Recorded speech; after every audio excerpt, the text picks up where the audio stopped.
Praise the lord my dear brothers and sisters. ఈ ఉదయకాల సమయంలో దేవుడు మనతో మాట్లాడడానికి ఇష్టపడినటువంటి మాట, దేవుడు అహంకారులను ఎదిరించి దీనులకు కృప అనుగ్రహించును. దేవుడు తగిన సమయమందు మిమ్మల్ని హెచ్చించినట్లు ఆయన బలిష్టమైన చేతి క్రింద దీన మనస్కులై ఉండడి. ప్రియ సహోదరులారా, దేవుడు అహంకారులను ఎదిరించి అంటే గర్వంతో ఉన్నవారిని, అహంకారంతో ఉన్నవారిని దేవుడే ఎదిరిస్తాడని మనకు వాక్యం తేటతెల్లం చేస్తుంది. ఎందుకంటే సాతాను తన గర్వం చేతనే దేవుని ఎదుట హెచ్చించుకుని తనకున్నటువంటి ప్రత్యేకమైన స్థానాన్ని కోల్పోయి పాతాళంలోకి త్రోయబడింది. ఇంక మనమెంత? మనకు తెలియకుండానే మనలో సాతాను గర్వం అనే దాన్ని చొప్పించి మనకు దేవునికి మధ్య ఒక అగాధాన్ని సృష్టిస్తున్నాడు. మనలో గర్వాన్ని ఉంచి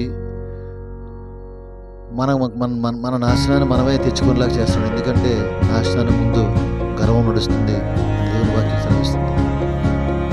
అంతేకాకుండా అనేకమైన వాక్యాలు గర్వాన్ని గురించి మన బైబిల్లో మనతో మాట్లాడుతున్నాం. గర్వంగా ప్రవర్తించే వారికి ఆయన ప్రతీకారం చేయనని, గర్వం వలన జగడమే పుట్టునని, ఆలోచన వినవానికి జ్ఞానం కలుగునని అనేక వాక్యాలు గర్వాన్ని గురించి మనతో మన గురించి హెచ్చరిస్తున్నాయి. కాబట్టి ప్రియ సహోదరులారా, గర్వం అనేది మనకు తెలియకుండా మనలో ఉండి మనలో హెచ్చింపును కలుగజేస్తూ దేవునికి మనకు మధ్య ఒక దూరాన్ని కలుగజేస్తున్నాయి. కాబట్టి ప్రతి విషయంలోనూ మనం ఎక్కడైతే గర్వపడుతున్నామో, ఒక ఆత్మీయునిగా ఉంటే అది ఆత్మీయ గర్వం, కొంతమందికి ఆత్మీయ గర్వం అనేది మనసులోకి వస్తుంది. మనకున్న ఆస్తిని బట్టి కానీ, టాలెంట్ని బట్టి కానీ, కుటుంబాన్ని బట్టి కానీ మనకు గర్వం వచ్చేస్తుంది. కాబట్టి గర్విష్ఠుని దేవుడే ఎదిరిస్తాడు, సాతాను కాదు. దేవుడే మనకు ఎదిరించి మనం చేసే ప్రయత్నాలను మనకి సఫలీకృతం చేయడు. కాబట్టి ఆయన ఎప్పుడు కూడా దీనులకి ఎక్కువ పంపిస్తాడు.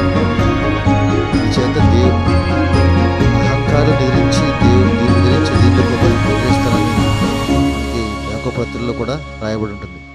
కాబట్టి ప్రియ సహోదరులాగా మనం ఆలోచిద్దాం.